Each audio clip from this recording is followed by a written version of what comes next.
Thank you for bringing us together, and a special thanks to the Körber-Stiftung for putting together, I think, such a packed and very informative day.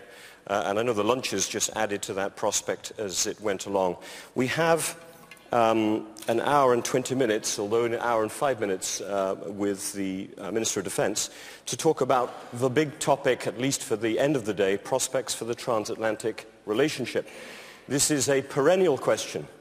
It is probably also an essential question, given that I think today's world order, to many people's opinion, still stands on the basis of the Western alliance and upon transatlantic foundations.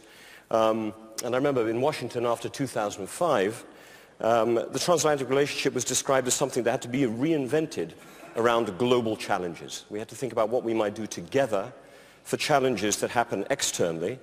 And we had lots of shared interests: fear of terrorism, worries about instability in the Middle East, what to do about climate change. But it struck me we didn't have shared approaches in those days. The global war on terror versus a more cautious, should we say, approach in Europe. What to do about Iraq, what to do about climate change. And when President Obama came in, I think there was a big hope for renewal of the transatlantic relationship. A lot of visits, a lot of good language. But I'd say at the end of the first term, a sense of sort of soft disappointment that maybe things hadn't quite lived up to what people had hoped. Middle East peace process stuck. Copenhagen failure on the climate change agreement, the kind of drone policy. Afghanistan. The second term is becoming interesting. On the one hand, we've still got different priorities. The pivot to Asia, as we heard earlier today, is still a big topic for discussion. The NSA scandal, which I think we will get to at some point in this panel. On the other hand, great progress on Iran this last weekend, at least a glimmer of hope and a transatlantic approach at the heart of it.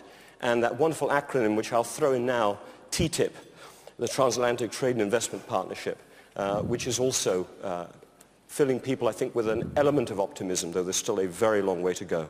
So underlying all of this, as Zbigniew Brzezinski put this point out earlier on, lies the tyranny of global chaos. I'm going to quote you back to yourself, Zbig, if you don't mind.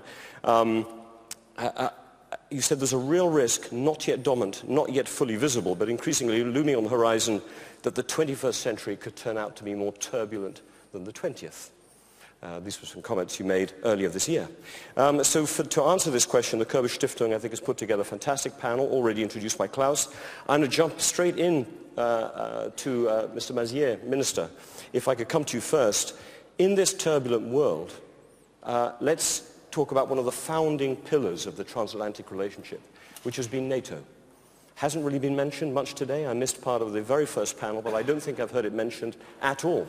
And while we don't want to step too far on the toes of other conferences that happen named by other cities around Germany, I think this topic, which you've addressed extensively at the Munich Security Conference, about the purpose of NATO. But I want to challenge you. Has it just become an insurance policy? Does it have real meaning for the turbulent world that Dr. Brzezinski mentioned earlier on, could be waiting for us in the future? Can it still project stability? Or is it more about sort of protecting ourselves from a dangerous world outside and hiding somewhat inside? What's your sense of where NATO is going to go? Well, first of all, thank you very much for this invitation. And you mentioned NATO within the framework of transatlantic relations. I'm Minister of Defense. And because of this, my point of view is that the most sufficient and efficient institutional framework for the transatlantic relations is still NATO, nothing else. We try to find initial ones, trade agreements and so on and so forth, but the closest link we have is NATO and the ties between us, and this for decades. Having said this, I see that for years and decades, NATO is so-called in a crisis. I never know discussions about NATO without a thesis of the experts. NATO is deep in a crisis. And now we need a new strategy. I don't agree with this analysis. Of course, we have challenges, new challenges. We had them, we faced them, and we were quite successful. Of course, we are now in the new phase from a deployed alliance to a prepared alliance. But we were used to that for decades. And I don't know about the situation within 5 or 6 years. Perhaps then we have to change again from a prepared alliance to a deployed alliance. I don't know the future. So we have to stick together. We are in a better shape than ever. Military capabilities, including the interoperability, was never better than now. This was an experience of Afghanistan. We tried to keep it with our Connected Forces initiative. We are underway with smart defense. There could be more progress, that's for sure. We have challenges with budget problems. That's the case as well. We have not enough capabilities where we should have them, especially in new capabilities, cyber and so on. We have too much capabilities in old capabilities like tanks and so on and so forth. But this is a normal process of reform and transition in such a great institution. So I'm quite optimistic that we can face new challenges, and there is no reason to describe NATO in a deep crisis. And I include all the discussions about burden sharing. We had these discussions for decades as well, in the 60s, in the 70s, and the 80s, before the Cold War, after the Cold War. It is a real problem. We developed some ideas. From Germany, we developed the idea of the framework nation concept and others. So there are problems, but we will manage it, and I don't see any other organization in the world with this sort of strength and the capability of face new problems. But if we're not deployed, as you said, we're becoming a preparedness NATO, that means in a way we're coming home. You know, we've gone through a long period now of deployment, of being out there in the field. If you come home, does that leave us facing some of the unfinished aspects in Europe? The extension of the size of NATO, whether there's any future enlargement aspect, challenges that maybe Russia might have about the Conventional Forces in Europe agreement, wanting to redefine it a bit. Are you worried that a return to Europe, to a non-deployed NATO, might stir up some of the old ghosts or some of the old issues that we'd put to one side? Well, for decades, NATO was a defense organization concentrated on the center of Europe. Nobody asked for operations. Now the situation is different. I hopefully see NATO still engaged in Afghanistan beyond 2014, and these days are quite decisive for that. So I don't see that, hopefully, we will not leave Afghanistan totally, though this isn't very, then a small military, but a strong political engagement there. We are still in Kosovo. France is going to leave Kosovo. We will stay. KFOR is there. The problems are not solved. It can be changed. So we are on operations, not that big ones. I don't think that we will, if we are at home, more or less, lose all the problems all over the world. This is not a question of where the soldiers are deployed. Zbigniew Brzezinski, if I could turn to you next. Russia, again, is another word that hasn't come up much today, maybe in the context of Syria, but not really in the context of how we think about the transatlantic relationship going forward. I think you had a lunch where this was discussed, but under the Chatham House rule, therefore, shared with a small group rather than with the whole conference here in general. Do you think there's a kind of separation in how we think about Russia between America and Europe, with America still thinking about Russia, or think about Russia very much in a global sense, needing Russian partnership to deal with the crisis in Syria, needing it perhaps to deal with getting a final solution on Iran, needing Russia to think about exit from Afghanistan, think about Russia in those strategic sense, but Europe still, or at least parts of it, focused on Europe in a much more regional and neighborhood kind of dynamic. Does Russia end up being a point of difference and divergence between America and Europe, or can it still be a source of cooperation and focus for the future? Well, first of all, let me express my agreement with the Minister. I don't think NATO is in crisis. I think NATO is challenged by fundamental changes in the global context. But that's different. Yeah. It's not in a crisis. It's challenged by fundamental changes in the nature of global conflicts. When NATO was founded, the prevailing concern at the time was that we were facing a threat which was an extension of the kind of threats we faced in the 20th century, namely a potential global hegemony by ugly international forces, whether Hitlerism or Stalinism or communism. We are past that phase. Today, no single power can aspire to global hegemony, and I say this as someone deeply involved in American security policy. We can be preeminent, we can be most influential, we cannot, however, dominate the world, because the world is too complex.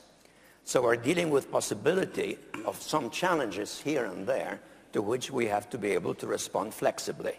And that brings me to Europe. Europe is still our central area of preoccupation because it does border on a Russia that is still in the midst of its transition. I happen to be a long-term optimist about the future of Russia and a real pessimist about the short term and the nature of the current regime.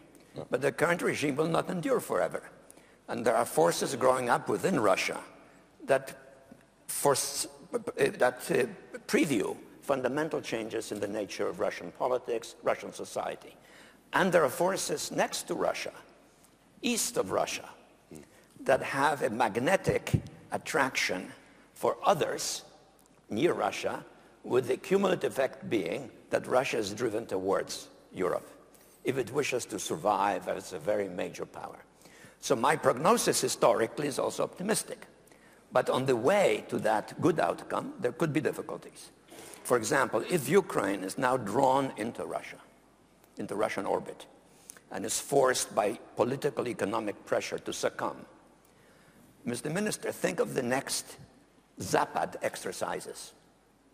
The last one, the recent one, involves Russia and Belarus, right next to the Baltic states, right next to Poland.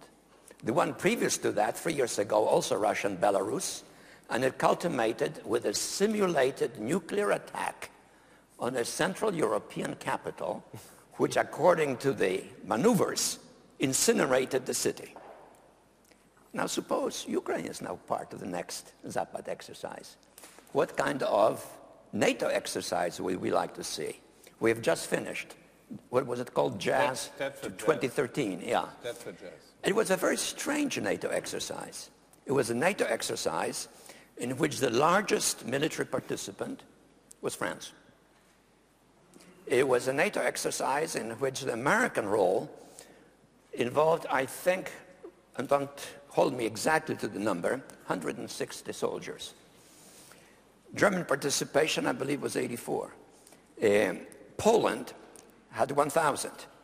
And the Baltic states contributed a couple of hundred each. I think if we move in a politically changing context, the next NATO exercise will have to be wider. And my Russian colleague complained that this was an Article 5 exercise. Yes, of course. And we can avoid that. We can avoid that by inviting, however, to participate in that exercise. Just think about that. Non-NATO members who might be equally interested as we are in stability in Europe. Who could that be? Sweden, for example. It could be even Finland. And, of course, some other Central European countries, such as Romania, where the United States is developing a continuing military presence. In other words, NATO challenges of the future are going to be different from the past, but it underlines the continued relevance and importance of the alliance. And Wolfgang, if I can turn to you, you've dealt with these subjects for a long time, bring a lot of experience, inside policy in particular, to it. Do you see a kind of return of NATO to Europe, And if so, is there a risk of a sort of split of some sort with the United States as it looks to focus at least more of its effort towards Asia? A lot of the discussion early on today, can the United States pick up and be looking simultaneously in multiple directions? The Middle East is worried that the US is turning away from the Middle East. We as Europeans are worried about it at the same time. Can the US be able to maintain this kind of sustained focus, certainly the sort that Zbigniew Brzezinski was describing?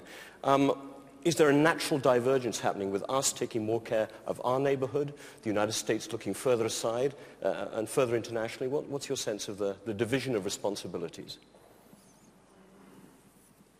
Well, Robin, I mean, I agree with Dr. Brzezinski that the relationship at NATO is challenged in a certain way. But I don't think for a moment that the United States is going to be unable to chew gum and walk at the same time. I believe it is totally possible to imagine that there will be this continued quote-unquote rebalancing or pivot to Asia while maintaining NATO. But here is the problem. NATO needs to rebalance, in my view at least, its own identity a little bit. Under US leadership for the last decade or so, there was a certain, let me call it an overemphasis on hard power, on the use of military force. We are now going through a phase where no one wishes to even think about concrete military options. An important member of the Obama administration even said that if you believe that you want to propose military options, have your head examined. And we know what happened on the issue of Syria recently. But I think it's important that we don't throw the baby out with the bathwater here. I have heard some of my fellow Germans argue that, now you see the Brits and even the Americans are now coming around to our more, quote-unquote, more pacifist way of thinking about taking these issues forward. I want to just make the point that unless military force had been threatened, unless the threat of military force as performed by the United States and others in the case of Syria was probably the essential reason why the destruction of the chemical weapons in Syria is now possible. In other words, the point I'm trying to make is we shouldn't think that this is the end of hard power and from now on it's only soft power. And that is why I believe NATO will have a continued role to play in trying to find the proper mix between hard and soft power. And we need to find the proper role. Let me make a final point. Both former Chancellor Schröder and current Chancellor Merkel, in earlier speeches a few years ago at the Munich Security Conference, if I can make a little advertisement here, actually spoke of their vision of using NATO as the central forum for discussion and decision-making of security and defense issues. I think that's a good idea. Have we actually collectively, members of the alliance, have we used NATO as the central platform, forum for discussion and decision-making? Not really. Not really. And I think that's part of the challenge. But Charles, let me turn to you for a second. As a seasoned Europe watcher from America, as well as somebody with a pretty good finger on the pulse of Washington thinking, we're getting a fairly consensual view here. Yeah? NATO's still got a role. It can adapt, it can change, maybe more of a civil, military kind of dimension to it as well. It can have a global perspective and be at home simultaneously. I mean, do you buy all of this from a Washington perspective? Certainly if one looks at some of the debate on Capitol Hill, the rather shocking debate in the UK Parliament, where public opinion polls have lain throughout Europe and where they seem to be going in the United States. The threat of military force we thought was there on the US side. It's a question as to whether it really was there as much as it was thought to be. Do you think there's the sort of political will and the public backing for this continuation of a strong security dimension to the transatlantic relationship, or are we in a different space? I'll offer a voice of support and one of dissent from what I've heard so far. The voice of support is that I too don't think that there's a crisis in NATO or in the transatlantic alliance. In fact, I'm struck today, looking back at the last 20 plus years of post-Cold War history, how sticky the relationship is. That we go through a crisis over Iraq, we are upset now over NSA, we disagree quite considerably over many issues, but we keep getting pulled back together. I think part of the reason that's the case is that the world outside the Atlantic space hasn't gone in the direction we had hoped. Democracy has been going backwards in most of the former Soviet space. It's been going backwards in Africa. The Arab awakening from a perspective of participatory politics is on hold right now. And so I think Americans and Europeans are sort of looking to each other as sources of stability in a world that's getting more dangerous and more unpredictable. And then I think from an American perspective, Libya, Mali, Ashton's performance in Geneva over the last few weeks, there's a sense that there is a partner on the other side of the Atlantic that is fulfilling an important role. Now, there's obviously the debate about capability. We know that debate. I won't go into it here. That is not going away. In fact, I would say it's going to get more intense as Washington gets more and more sensitive to questions of expenditure and burden sharing. The voice of dissent or anxiety would be that I think the question in my mind is, are we together, Americans and Europeans, up to the moment? Are we ready for a world in which we collectively have, for the first time in the modern era, sunk below 50% of global wealth? Right? U.S. and Europe together peaked at about 75% of global GDP during the Cold War. We're now down to about 48%. We are facing a world in which power is rapidly shifting to emerging countries, some of which don't share Western values and perspectives. And right now, Europe is very inwardly focused. Germany in particular, I don't see much debate about the world beyond Germany's borders. In fact, in some ways, the country seems to have gone backwards from where it was in the 1990s, when there was debate about the Balkans, about Afghanistan. And then the big unknown, in my mind, is my own country, where I think the political foundations of American internationalism have cracked. And going forward, a president that used to be able to look over his shoulder and know that there would be a centrist caucus of Republicans and Democrats standing behind him on foreign policy, those days are gone. And the Republican Party in particular is unrecognizable when it comes to questions of the projection of American power. It may recover. On the other hand, it may go in a quote-unquote neo-isolationist direction. But when you add all that up together, a Europe that's going to be very inwardly focused and an America that is going through a kind of rethink of its role in the world of a sort that we haven't seen since World War II, that says to me we need to think long and hard about how together we're going to deal with a world that's in the midst of profound change. Zbigniew, if I can turn to you on this point about a nascent neo-isolationism, or at least in certain parts of the American body politic, America rethinking its role in the world. I mean, do you buy this is what's going on? Is this a particular moment around the Obama presidency, or is it something structural that therefore, as Europeans, we need to be preparing for and thinking about as we think about the future of our relationship with the United States?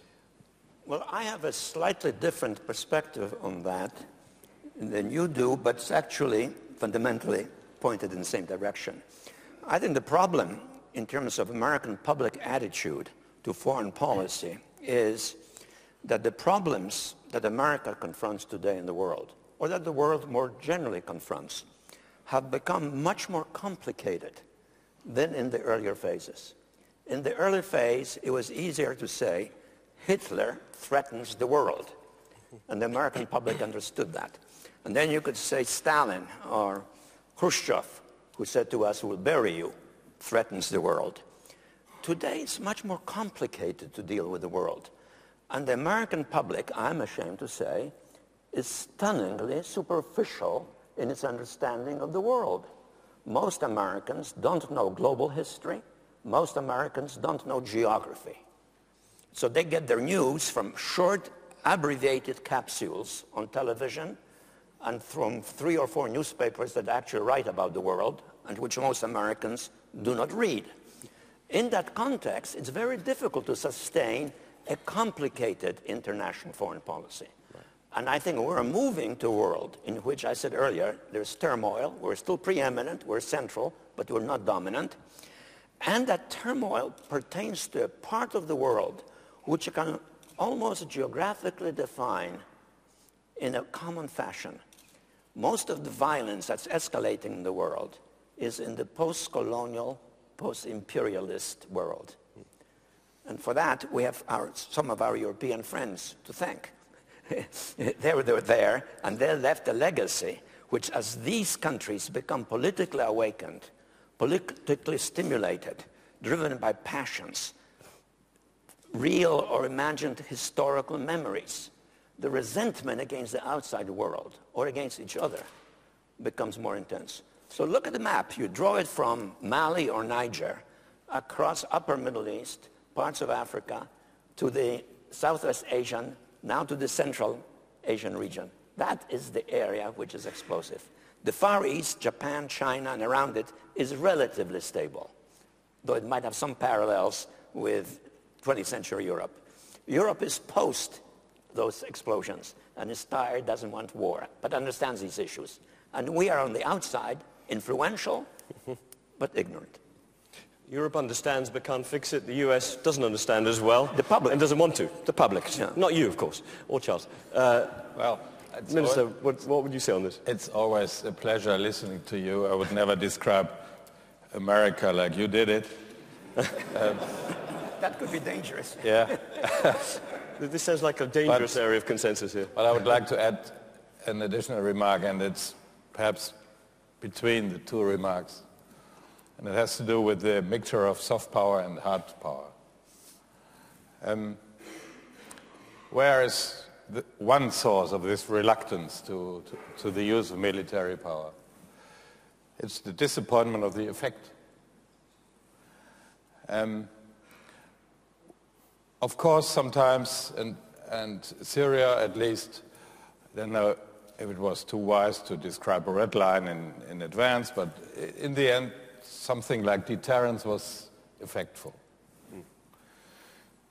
But Libya, for example, we were criticized that we was not on board on the military action against Libya.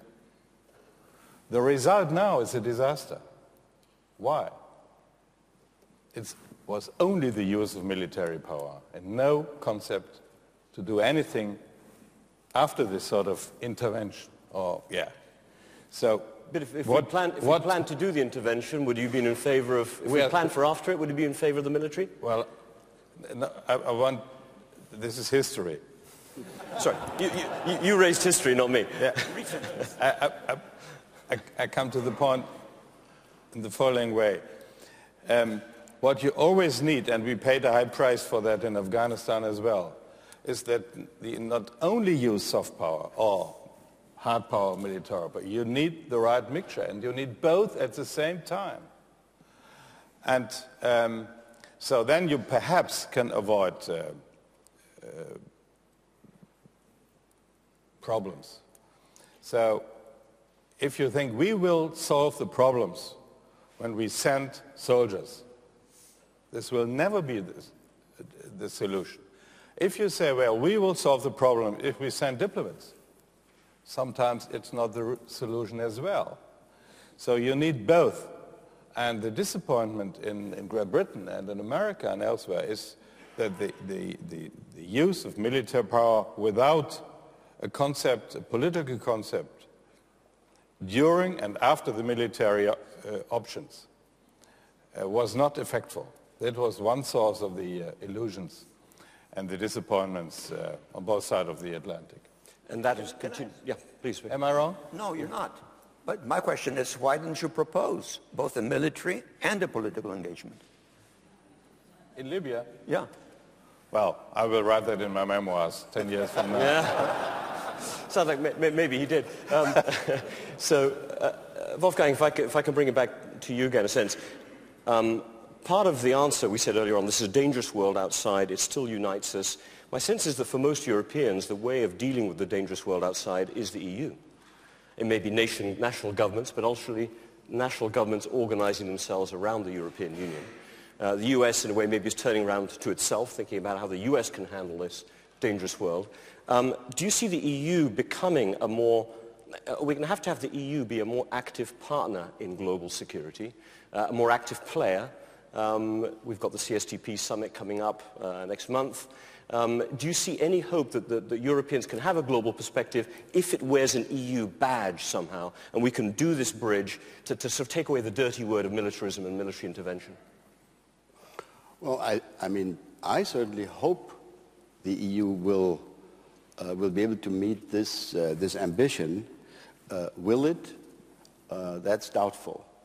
I mean, the European Union continues to be preoccupied for very good reasons with financial crisis management, et cetera, and there is not at this moment a great deal of energy left, as I see it, within the EU to tackle the world, to tackle enlargement, to tackle the remaining problems of this continent.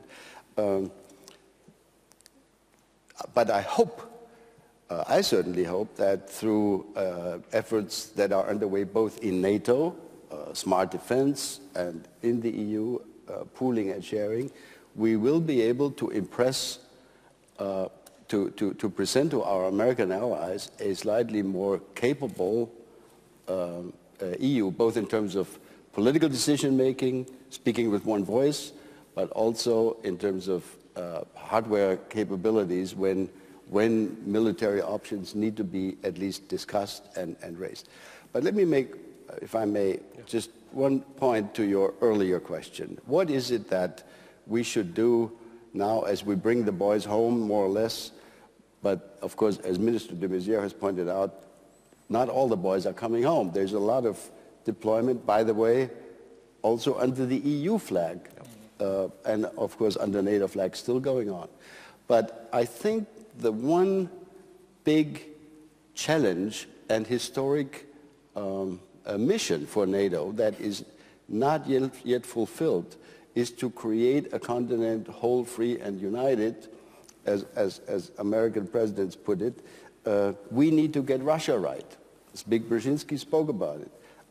I share his long-term optimism, but there are short-term problems. And just to point to the fact that I think that it is really too bad. It is a huge negative event that, at least as we sit here today, that the president of Ukraine apparently is not yet willing to sign on to this agreement with the European Union.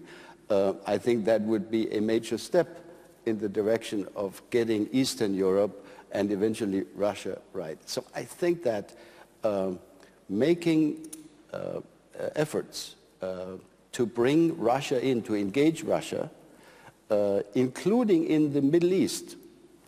Personally, I thought we should have invited Russia to be part of some kind of contact group on Syria 2 years ago. Now that is being done, but I think it could have happened much earlier and would help us work with Russia in a way that will resolve the remaining problems. And there are quite a number. I won't bore the audience with the long list, but you all know that the continent is not yet totally free of conflict. Think of Georgia, etc. I want just let the audience know that we're going to go to questions and draw people in from the floor in about 5 minutes, actually, as Minister de Maizière has to leave at 5:45. We're going to go in early, so I hope you're going to get some thoughts and questions together to be able to address to our audience. Before that, let me just go back again to Charles Kupchan. You've written, have others, that the Transatlantic Trade Investment Partnership actually could be a strategic linking, again, between the United States and Europe. The two groups that wrote the rules of the Cold War period and even post-Cold War period could now be writing the rules and setting the standards for the future.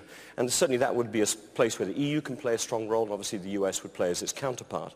You know, right now, if we look at the NSA scandal, it's quite interesting that Peter Spiegel of the FT has been blogging today in his Brussels blog about the fact that there's a little European Commission paper out there talking about how the safe harbor agreement, 13-year-old safe harbor agreement that allows US technology companies to operate in Europe along US privacy laws. A classic example of what TTIP is meant to be about, a mutual recognition, yes, of our different approaches, because we trust each other enough to say the rule that works in the US could work in Europe.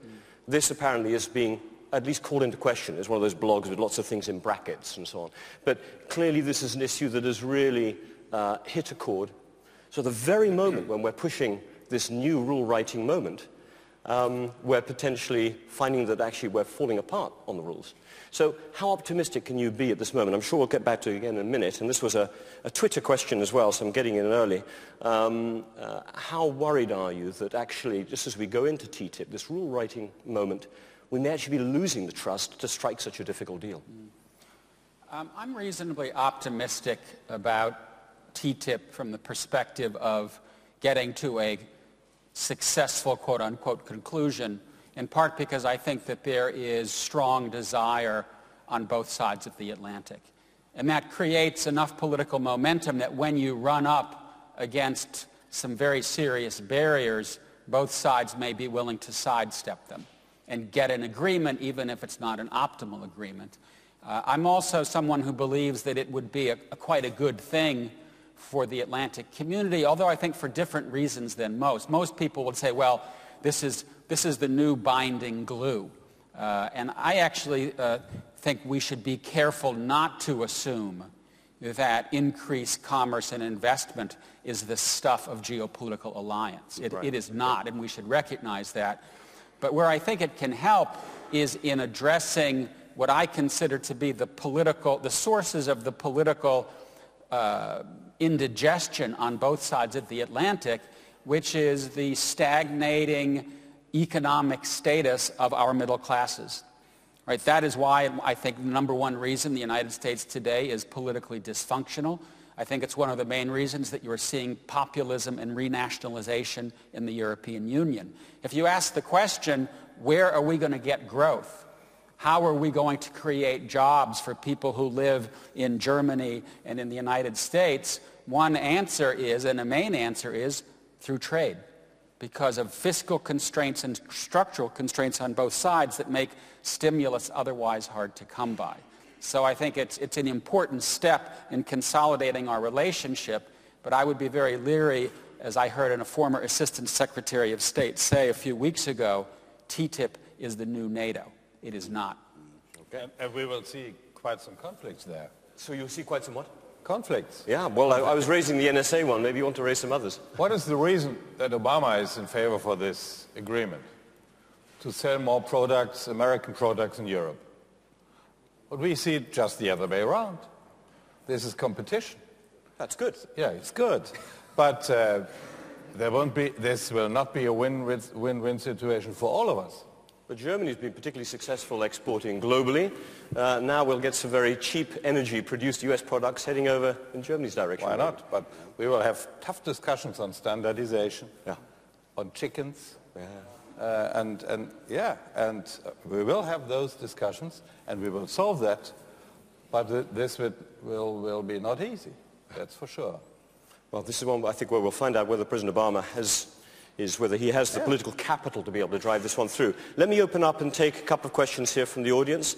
And what I must do is make sure that I get a young question in as well. Not that most people here aren't young, but I've been told that apparently there's some particularly young people who are going to hold up a yellow card or something. So I'm looking for those as well. But first, the gentleman had his hand up there first, and then I'm going to come to the lady here. Okay. So, yeah, if you introduce yourself and try and make sure you address the question ideally to one person, maybe two, just so we can get the most of the conversation in. I hope I'm young enough to this question first. My first question to the Mr. Minister. Oxford professor Tim Ash made comments in the Guardian said TPP plus TTIP equal to EBC, everyone but China. So I would like to hear your comments. And a question to Dr. Brzezinski. 2006, I published an article to avoid U.S. from declining rapidly. It's a very controversial. Say that again? To avoid U.S. from declining rapidly. 2006. This I make a controversial, comments.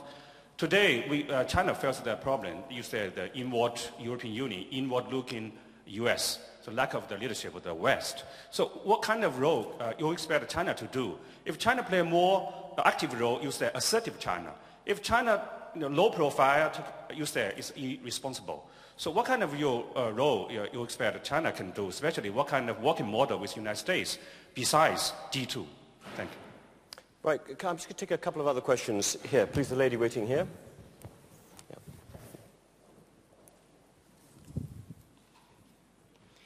My name is Tatiana Barkhalina. I'm coming from the most eastern part of Europe, from Russia.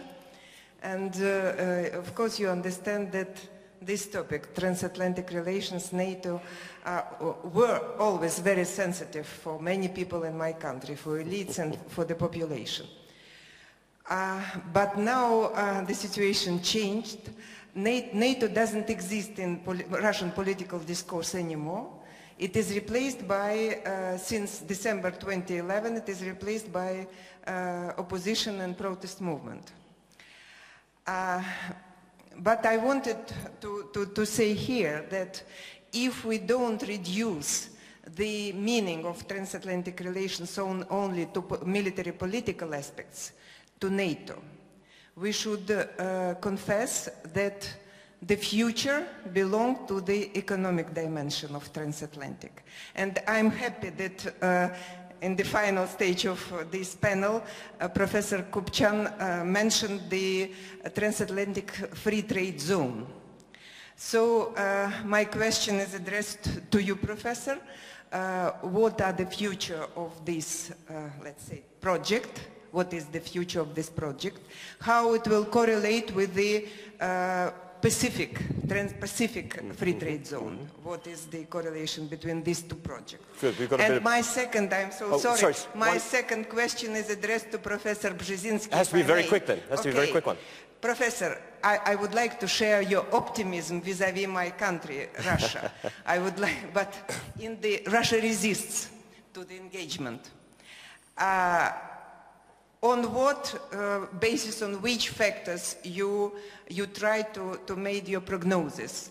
You know, this globalization, internetization, the young generation, but we are witnessing it doesn't work, or it does work in absolutely different direction. Thank you. Thank you very much. I'm going to get one more question in. Actually, behind you, sir, but I'll get you second. Yes, thank you. Hi, Matthew Sherman, editor of European Media Magazine and a regular contributor to New Eastern Europe. I'm conscious that whenever we talk about the transatlantic relationship, and this debate was probably one of the better ones for this, is we seem to oscillate between two positions, which is, number one, are we in crisis? Number two, no, it's okay, we're not in crisis. And I really think the debate needs to move on a little bit into what political projects are we going to do over the next 10, 20, 30 years. And obviously TTIP is one of those, and it'll be a big one. But I think, probably directed to Professor Kupchan here, I mean, what political projects do you see the transatlantic relationship really developing and really working together much more closely on over the next, say, 25 years? That sounds one of those British questions. What are we going to do? Enough strategy, enough theory. I've got another 3 questions waiting here, but let me give an opportunity for people to come in, and maybe, as you spoke last, Charles, let me come back to Zbigniew Brzezinski. This question about avoiding decline, what kind of leadership role does America want from China? And I suppose, what does the Transatlantic Partnership want from China? What kind of leadership do we think maybe could fit in? It wouldn't be a G2 world. People at one point talked about a G3 world. That may be over-optimistic or arrogant in itself. But how would you answer that question then? Dr. Marzia, I hope you might come in on some of these questions, even though they weren't addressed to you. Well, on China and the G2, several years ago, at a major meeting in Beijing, I spoke of the American-Chinese relationship as being a G2 relationship. And the Chinese audience was very kind of responsive, very flattered, and very pleased.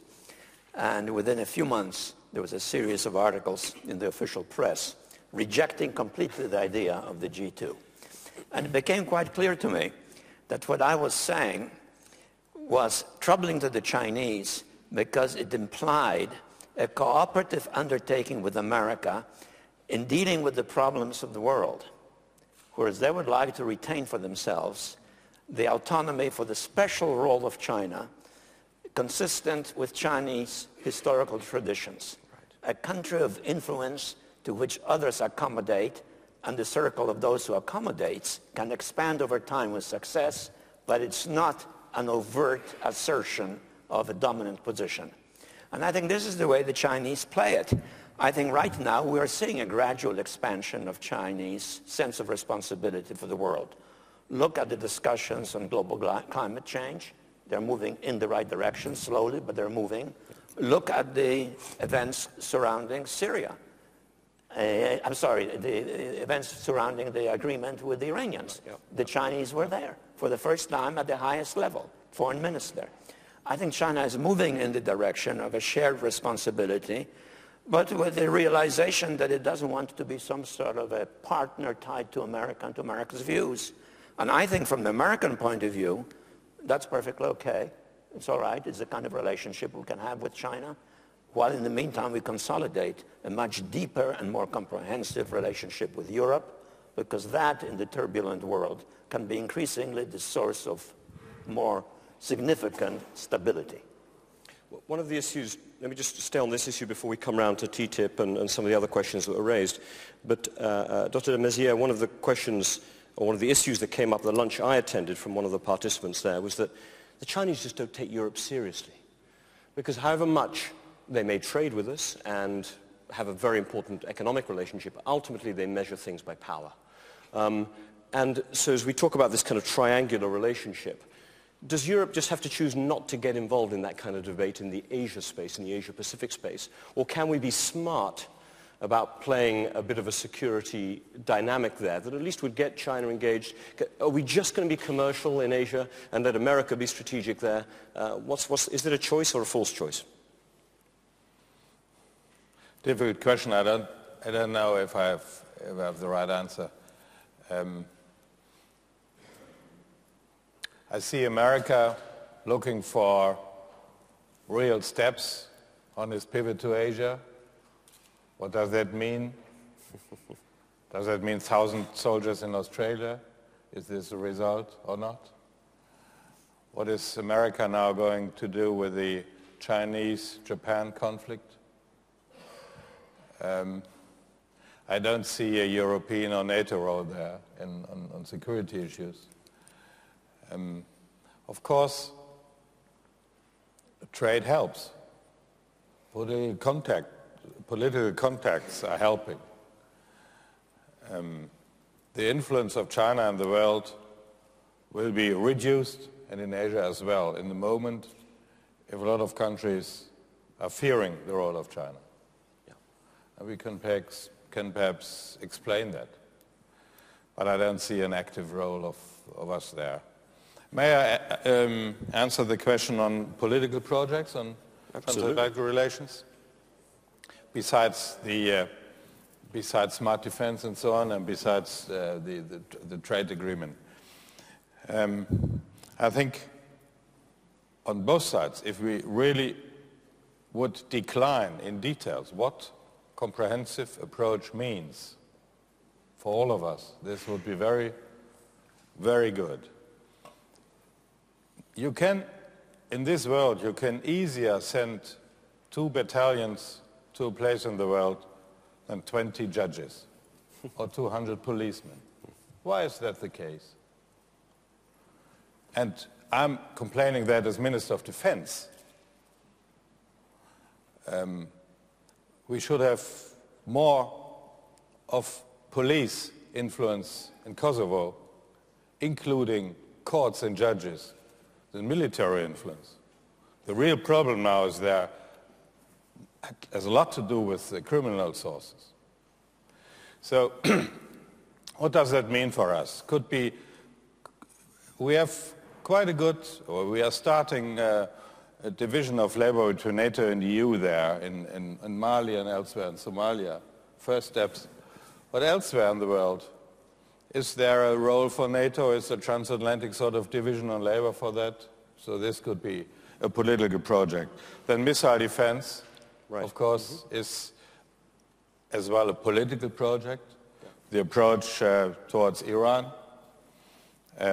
Russia, we discussed it.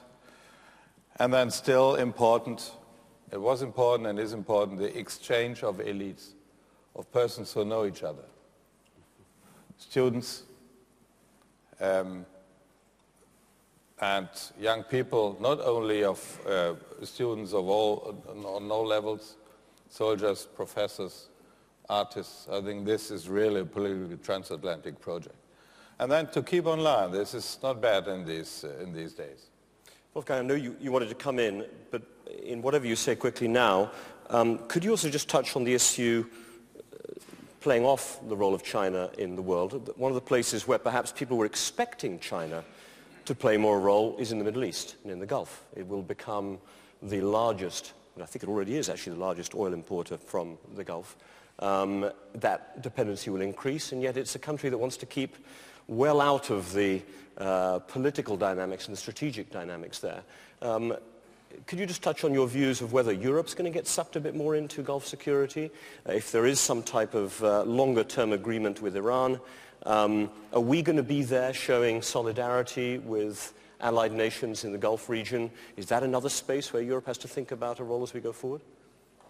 Okay, thank you. And we're going to be quickish on these answers. Just very quickly, just one brief attempt to answer your earlier question on what interest might we have in East Asia. Yeah. I believe we as Europeans, and certainly we as Germans, have a substantial interest in stability in East Asia. It is not good enough a policy approach. If some of us might think, I'm not suggesting that that's what the government thinks, but I think some people in the German community believe it's great if we sell huge numbers of BMWs to China.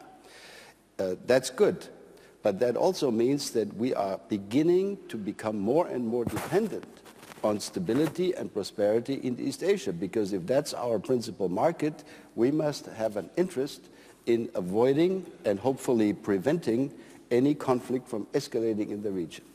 I asked a a friend of mine who works for the European Union now in Asia, I asked him, do you have clear instructions from Brussels? If a Chinese representative asks you what is the position on the South China Seas, on the islands, well, I think there is room for improvement. And I think that we collectively, the Europeans, and certainly Germany as the one with the most export interest and trading interest and investment interest in China and other parts of the world, we need to develop a proactive security approach, of not against the United States, obviously, but coordinated with the United States and other partners, hopefully. So that's on this question. As far as the Middle East is concerned, I think we're already right in the middle of it. I mean, don't forget the initiative to try to tackle the Iranian issue was, in 2003, I'm happy to say, a European initiative and not an American initiative. It took a couple of years to convinced the Bush administration at the time to associate itself with this effort. And I think it's a great thing. Let's hope it works. It's a great thing for Europe and the United States to have reached this point of at least an initial preliminary, etc. agreement. I think this is actually a demonstration that diplomacy can work, and that transatlantic diplomacy, if we are smart enough not to alienate the Russians and the Chinese, can also work. So for me, this is a wonderful moment. And on that, we need to build. Okay. Charles, I'm sorry, I'm going to hold you on the TTIP questions. You may want to comment on these other things, but if you wouldn't mind just addressing this first, I can always give you a chance to wrap up on one of these other points if you want later on. Could you just touch on those issues, and then I want to come back to Zbigniew Brzezinski before we go back to the floor on why so optimistic about Russia. Sure. But just say something on TTIP. Three very quick points, starting with TTIP. I think in the here and now, 2013, 2014, 2015, TTIP is front and center. In part because there seems to be more momentum on it, and in part because I think it's an easier sell politically. When you talk about free trade in Asia in the U.S. Congress, people start talking about jobs and outsourcing. When you talk about TTIP, there isn't the same visceral fear about job loss. It's seen as more of a win-win. If we're talking about 2020, 2015, then I think it's TPP, Asia, making sure the United States is part of the boom in Asia. Very briefly, on the issue of what can China do, as I said, I worry that the West, which has been the main provider of public goods for the last 50, 60 years, is stepping back from that. My answer to your question would be for China, India, Brazil, emerging powers to come forward and say, here's what we are going to do to provide public goods moving forward, concrete contributions. Finally, on the political project, I don't disagree with what you said, Mr. Minister. I would say that the most urgent political project in my mind here and in my own country has nothing to do with transatlantic relations. In my country, it is getting the political system back up and running so that we solve what are not insoluble problems of budget, of health care, of entitlement reform. But right now, our political institutions just aren't functioning. Here, I deeply worry as a person who watches Europe about the gap opening up between the European Union and the European street, and the degree to which European electorates, with the possible exception of this country, are losing confidence in the project of European integration. To an American who thinks we need a collective Europe as a partner, that's a pretty scary development. And we may want to come back to that, but I will... Zbig, you have one shot on... You said you're optimistic about Russia in the long term, and I think we had a question specifically about that. What makes you optimistic about Russia in the long term? Well, basically, internal changes within the Russian society. In spite of Putin's supremacy politically and his ultranationalism, which has some very ugly aspects to it, there is a new class emerging in Russia, a middle class that travels to the West, that sends its children to the West, that exports its assets to the West secretly, is a new reality. And that class realizes that Russia can thrive and prosper in a larger identification with the West, whereas an isolated Russia engages then in a self-defeating nostalgia, which seems to be Putin's idiosyncrasy, namely recreating an imperial Russia or a Soviet Union in a setting in which the newly independent states are going through the early phase of national effervescence, an intoxication with the pleasure of being independent, and resent the efforts to be subordinated against in a sort of empire. What is short-term and what is long-term in your perspective? Well, I'm talking about the next 10 to 20 years. Okay. My worst, sort of most pessimistic scenario is that this kind of Putinism, which we are now confronting, will endure for up to 20 years. But it might end sooner. And I think the Russians increasingly realize that a Russia between a kind of a super Atlantica in the West and a China rising peacefully, according to its sloganeering, but being very successful economically, is a Russia without much strategic future. So that in that sense, Russia, as part of the Western tradition, incorporated into a larger entity in some complex arrangement, maybe not total membership, seems to me to be the best way out for Russia to overcome its demographic crisis, its technological crisis, its sense of isolation, and the resentment against it by all of its neighbors. Let me bring in some other questions as Minister de Maizière has to leave at 5:45, though this panel will go on till 6. If you have specific questions for him, I've got 3 questions waiting. If anyone wants a specific question, you've got this next round to get them in. First the gentleman here, then I'm going there, then I'm going that hand there. Yep, first here, please. Thank you very much. Gerhard Jandl, Security Policy Director in the Austrian Foreign Ministry. This is a question to Minister de Maizière and or Wolfgang Ischinger. Suppose the CSDP review of the European Union is producing the right results in terms of we have better European capabilities, we have better pooling and sharing on a European level. What would that mean in your eyes midterm for NATO? When I say NATO, I mean both in terms of inside the alliance as well as NATO working together with partners. Thank you. Thank you very much. Gentleman waiting in the back of the corner there.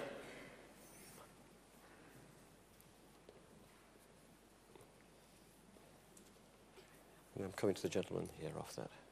Yeah. Thank you. Giga Bukeria, former NSC Secretary, Georgia. Ambassador Ischinger has rightly said that the historic project for NATO and for free world, the Europe Holland 3, is not fulfilled yet. Observing the Russian pressure and meddling into sovereignty of Ukraine, Georgia and Moldova, that is the case. Dr. Brzezinski also rightly said that if Russia succeeds there, there'll be further trouble westward, towards more west part of the Eastern Europe and further. The Russian reaction to Eastern Partnership has further revealed that the myth that NATO enlargement was the major concern of Russia was a myth, that it was a legitimate concern of Russia. Eastern Partnership has nothing to do with security. So my question is, maybe it's time to make more emphasis, more Euro-Atlantic focus, including the focus of Germany and Obama administration in supporting the belt of democracies around Russia, to put the agenda of NATO enlargement eastward for willing countries back on the real agenda. Thank you. That's a nice direct question. And the last one here, then I'm going to bring in Mr. de Maizière first, so he can answer and get away. Thank you. Jin Cairong from Renmin University of China, Beijing. My first question goes to Mr. Defense Minister. How you perceive the pivot strategy of the United States? Do you feel with the pivot, the global geopolitical and geoeconomic center will shift from Europe to Asia, from Atlantic to Pacific, or opposite to other side? Do you feel happy because U.S. are leaving Europe and the German type of Europe is coming? And my question to Dr. Brzezinski is that in your book, Grand Chessboard, on one occasion you mentioned the term United States of Europe, right? And do you feel there will be a German-centered United States of Europe?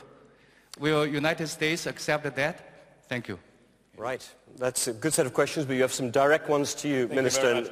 I think the only country in the world where coalition negotiations are so important is Germany. Great Britain learned a lot. Great Britain learned a lot. But you don't need 200 pages for these negotiations.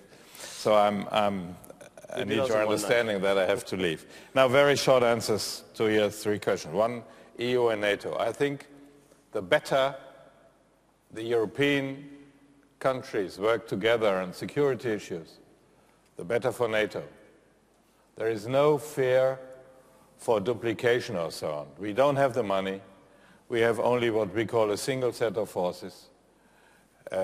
Of course, it has to be developed complementarian, but there is no reason for concern. And I think you're coming from Austria, and we have close contacts with Norway, for example, in Afghanistan. I think there are, and Norway is not member of the EU, and Sweden is not member of NATO. We found a way with Austria and other partners, Finland, that we sort of neglect those specialities of those countries. We're just working together and that's it. Now, I don't think, I must be very unfriendly now, I don't think that enlargement would solve any problems of NATO. We have a lot to do to have the new partners, the new members of NATO on the right level.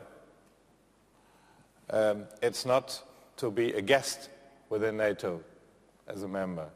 You have to pay a price, a membership price. And this is a high price. Modernization of your army and things like that. So I don't see that there is the right time for a huge step of enlargement. I'm sorry. It's not helpful for NATO, but it might be helpful for Georgia. Yes, perhaps. Okay. But there we have, where we have formats of partnerships, and this is very useful and effective. And we should not forget that we have close partners in Afghanistan, including Georgia. And by the way, the Georgian armed forces are suffering really a lot. And they are brave soldiers. I must say that. So we have those partners, including those in Europe and Australia and New Zealand and others. We should find a way that we are keeping this sort of partnership without having this strong commitment in Afghanistan. This is a goal, but not below the status of membership. Now the last question, pivot to Asia. I don't know, you don't like the word pivot, but I know another word now. I'm not concerned. In a way, it's a result of the success of Europe. Why was America so engaged in Europe? For decades, because Europe was divided, the communism was there, it was quite expensive. Now these times are gone. And it's not necessary to have this sort of concentration in Europe anymore. We have common interests. I would like to say that in these days as well, every American soldier is most welcome in German ground, including Ramstein and elsewhere. I would like to underline that. And we have more than 40,000 American soldiers here. This is, I think, I don't see a country in the world where we have this sort of concentration of American soldiers in another country. And they are welcomed here for the next decades. But it's in the interest of the US as well, not only the interest of Europe that these soldiers are here. So, but it's not necessary to have the old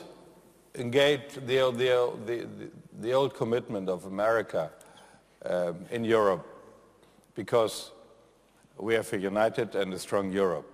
So I'm not concerned what's going on there. And in a way, perhaps America always was orientated to Asia. Yeah. I think this is not completely new. And if you say, well, now we have, I don't have the right figures now, if I see the number of ships in Europe or in Asia. Now I think you decided 10% more to Asia than in Europe. Well, it's quite okay. I don't see a fundamental shift there. So I welcome that. It's normal, and it's part of the success of Europe. So you see me very optimistic, and hopefully I will be optimistic tomorrow again. Exactly. Thank you very much. Thank you very much for spending your time with us.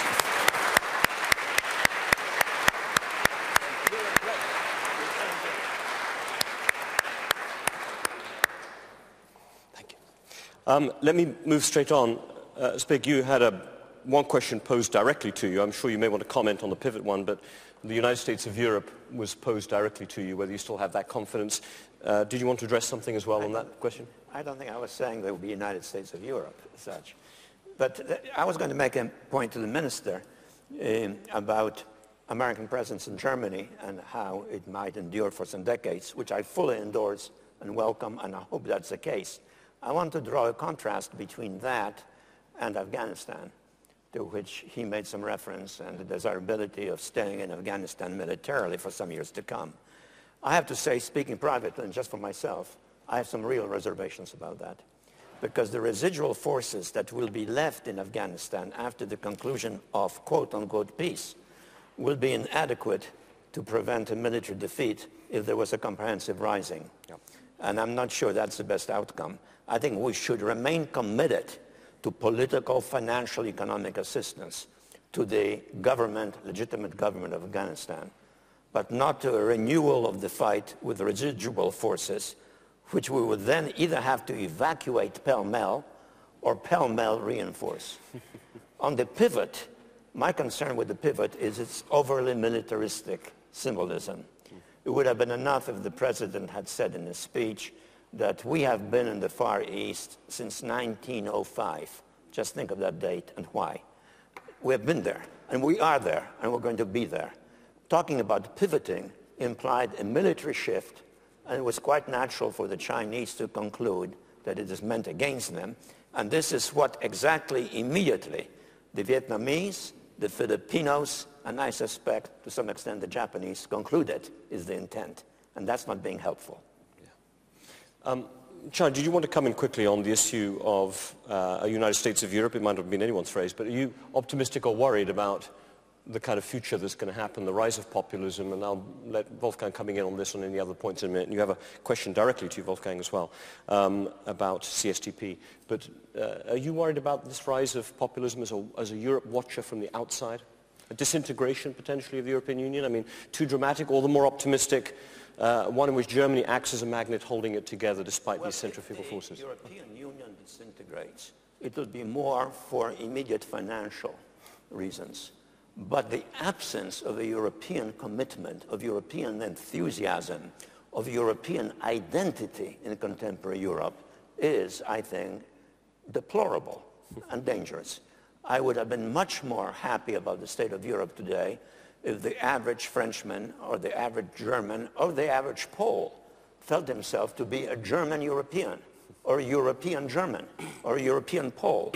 I think the tendency right now, unfortunately, in a number of countries, in some blatantly, in others more indirectly, is towards a reassertion of national priority and denigration of the European identity. And I blame in part for that the absence of a visionary, inspiring European leadership. Because after all, democracy does thrive on inspiring leadership. And that's not been present in recent years. Charles, would you agree with that? Yeah, I basically agree with what Zbig just said.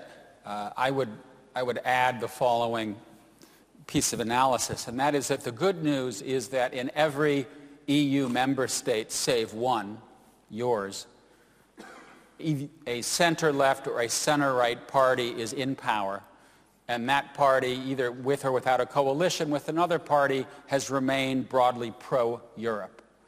What's happened, however, is that those main parties have generally lost market share to smaller parties on the left and right that are not pro-EU. One of them may be in power sooner or later, and then one has to ask, what is going to happen to this project? I expect there to be a very strong Eurosceptic representation in the next European Parliament. What does that mean? I share Zbig's concern that there doesn't seem to be a cohort of European leaders who are fighting that. There is silence, there is timidity, particularly in France, for example. You hear almost nothing about this. If left unaddressed, the natural equilibrium will continue to move toward, I think, populism and away from supranationalism. And I don't think that that should be left unaddressed. Wolfgang, do you want to touch on this? And then you had a question about CSTP, if you want to take that as well. Well, on this quickly. An intelligent Belgian, Paul-Henri Spaak, half a century ago, at the beginning of the EU, said there are only two sorts of countries in Europe. Small countries and countries who have not yet understood that they are small. Or something like this. I'm quoting from memory. I think that the power of the idea of Europe, the power of the idea of integration, of pooling, etc., is not diminishing it is going to grow again as we discover that the Europeans collectively will constitute not 20, not 10, but maybe only 5 or 7% of global population, and in a similar, kind of reflection in terms of wealth and power. So if we want to play a role, Europe really is the solution, even more in the future than was the case in the past. I believe that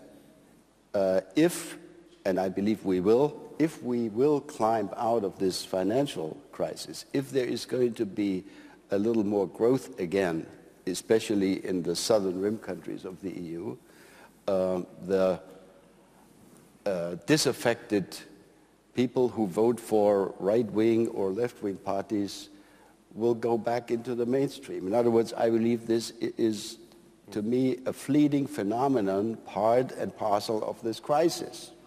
And yes, if untreated, this illness will going to develop into a cancer that will eat into the fabric of the European Union. But I think that we are on the way out, so I remain very optimistic. On Dr. Jandel's question on CSDP, I just want to make one very simple point. For most of the last decades, when Zbigniew Brzezinski was running the White House, more or less, and much beyond, there was a concern in the United States, rightly or wrongly, that the Europeans, if they got together in the EU in areas of foreign policy and security, it would be ganging up. It would not really be welcomed by the United States. That's how many in Washington felt for many years. I think that sentiment, if it ever existed, has totally disappeared. I think what I'm hearing from all of my American friends, whether they are Republicans or Democrats, is hopefully you Europeans will be able to do something. And the more you can do, the more welcome it is for the United States in terms of burden sharing. In other words, the world has really changed, and there is no problem, as was said earlier, between the EU and NATO if the EU starts to be more capable in terms of decision-making, in terms of presenting capabilities. I think NATO would look a lot better if the 28 EU countries could demonstrate an increased capacity of handling political/military crises. Thank you. We're coming to the end. I know I've got one question that's been waiting quite patiently here. I've got to probably take one more after that if anyone wants to come in. Otherwise, I'm going to throw a couple of last ones in. Okay. All right. I've got two last questions. One here and then gentleman there. Yes, please, here first. Thank you very much. Bonjo Hara from the Tokyo Foundation, Japan. I understand this story is the US and European countries, but discussion included the Middle East and Central Asia. So NATO's approach is from West, but how about the approach from East? United States also has the allies even in East Asia, Japan and South Korea, and also China, of course, interested in the Central Asia situation.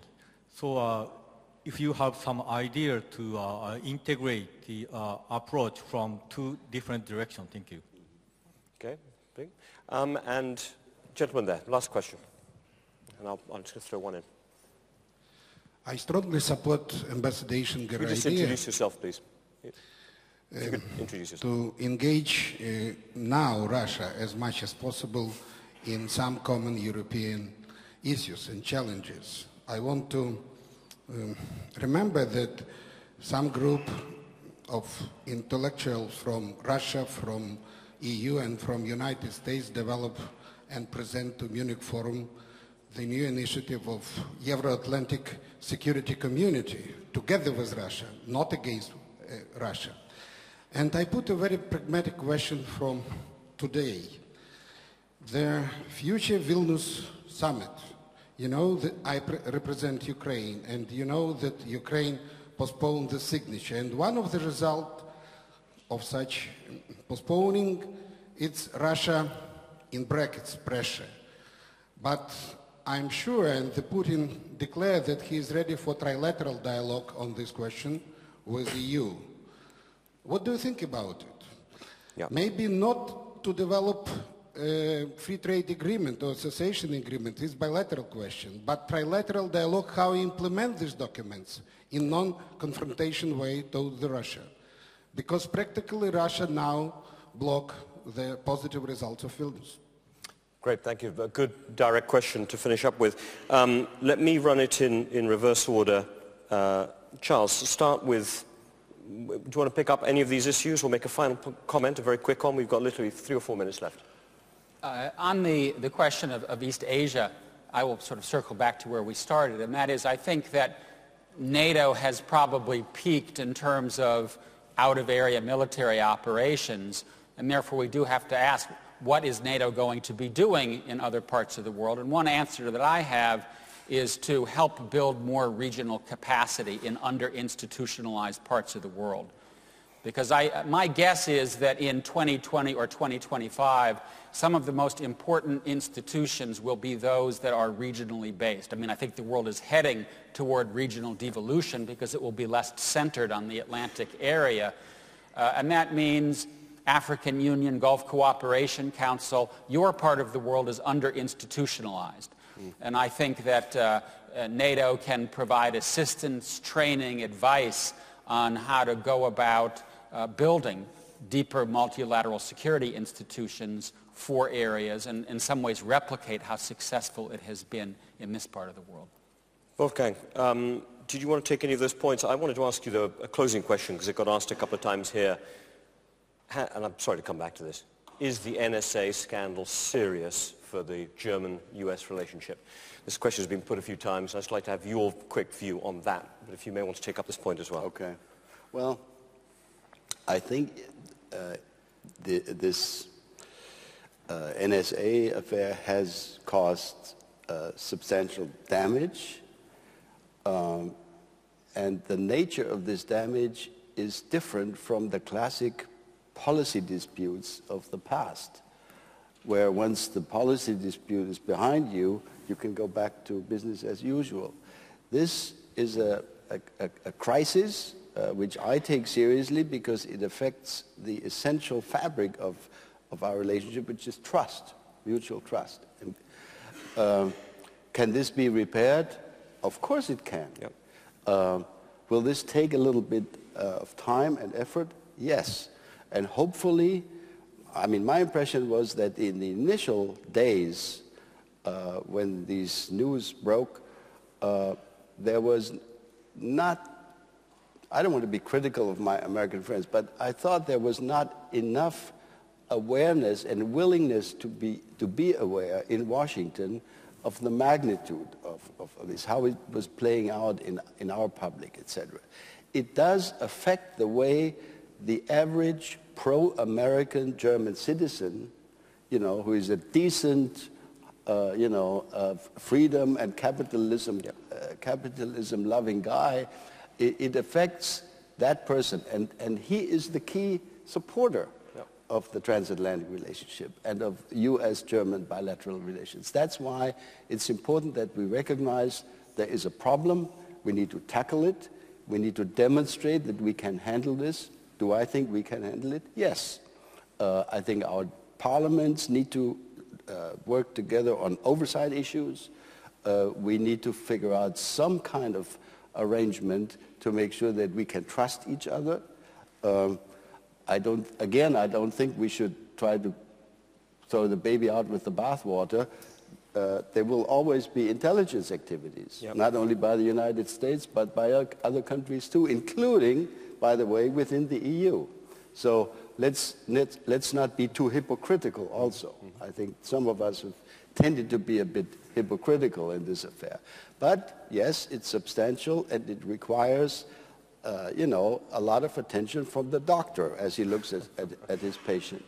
And the trilateral, very quickly, I want to give Brzezinski, but we're out of time, but on the trilateral approach to Ukraine, that this shouldn't be taken just as a bilateral squabble over Ukraine where the EU takes it and Russia doesn't. We're going to have to work out a trilateral arrangement. What's your sense? Because I know Zbigniew going to want to answer that point in a minute, but I want a German answer as well as an American answer. One sentence. I think most Germans, and I think certainly I can't speak on behalf of the German government, but I don't think we regard this as a zero-sum game where if Ukraine becomes associated with the EU, it can't have a decent relationship with Russia.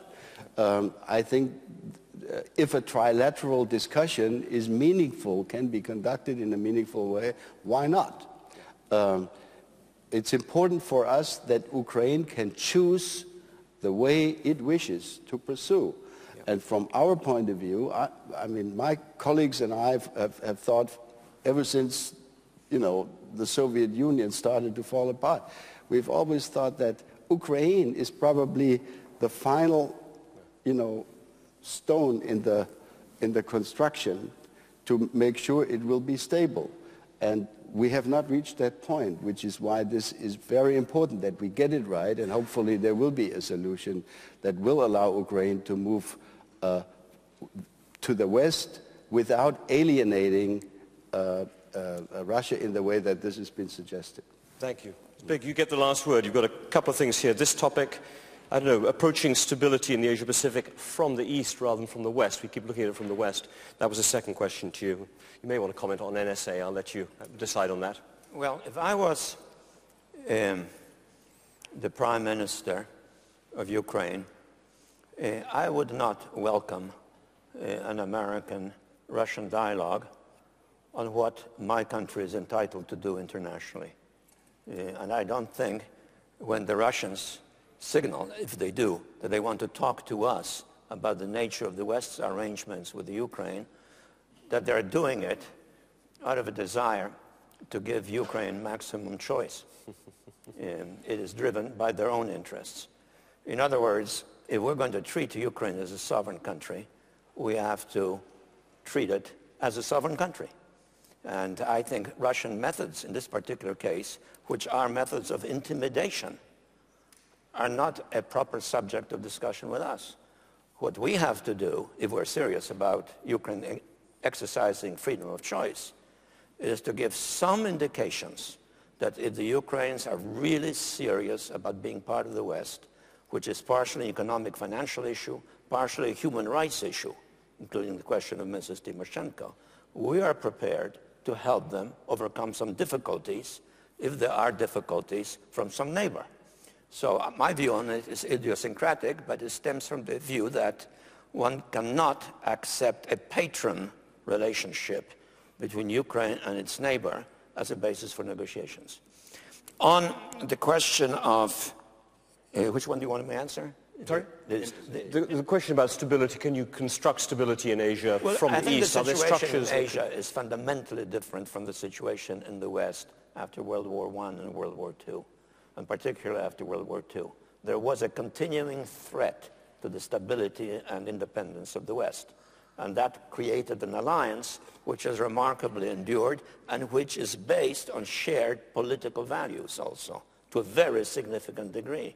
The situation in the Far East is fundamentally different. It is still a very diversified geopolitical region in which one power is rising, another power resents that, which I have in mind, of course, the Japanese and maybe the Indians, and we have an alliance relationship with the Japanese. It's complicated, but it doesn't, I think, call for a repetition of the European symbol, especially if it is our interest to assimilate with China a joint relationship in which the Chinese become increasingly responsible for global resolution of problems.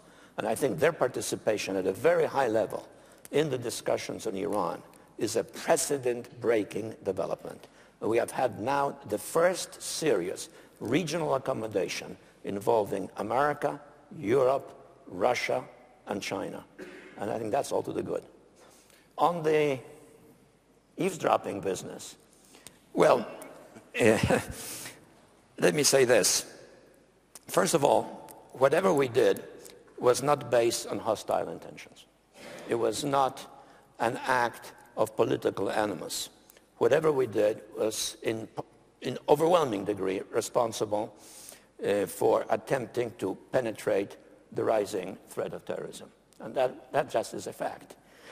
Secondly, I don't mind if right now the Germans show righteous indignation at us. I think it makes our relationship more normal. You have always had the burden of how do you handle certain foreign policy issues, particularly in the Middle East, because of what happened in the past. Okay, so now we have the sense of sensitivity that perhaps we didn't handle this well, and therefore we can feel on a more equal basis here when it comes to cause and effect. So I feel relaxed about it. The key point to bear in mind is this act of interference in German affairs is the direct result of a totally novel means of communications and penetration and eavesdropping and espionage. I remember when I was in the White House reading transcripts of conversations among top foreign leaders, not European because you were allies, but some others.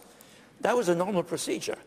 The notion that some American diplomat was sitting in the American embassy here in this building listening to what Mrs. Merkel was saying on her handheld telephone, which we started eavesdropping in years and years ago, which no one on the higher levels knew, is ludicrous, because that kind of conversation was part of a mesh of thousands and millions of intercepts mechanically undertaken, which are looking for particular numbers or names or connectivities. And the synergy of these items discovered could then lead to some groupings and so forth. It's not conventional espionage of the kind that is in the movies, and which of course was very delicious to read sometimes if you could get a transcript of what foreign leaders were saying about you. So it's a different phenomenon. But clearly, we should have been more careful, and we should have at some point realized that there are somewhere in the intercepts, not even printed out or delivered to the White House, involving a senior statesman in the West. And for that, we owe an apology. It's as simple as that. I mean, at least to me, I think you've made an important distinction there that maybe I naively hadn't completely picked up, which the idea that Merkel's phone was tapped as part of the general trawl, as opposed to being part of the more conventional aspect alongside the counterterrorism, which was a separate aspect. So I'll let that hang there, and that can become a point of discussion maybe later on, because that is a very important distinction you just made there, Zbig, and I'm sure we're too late. We can't discuss it anymore. I've gone over time, but can I just say very quick thank you. I think it's been a fantastic panel. Good questions. Please give a very strong hand.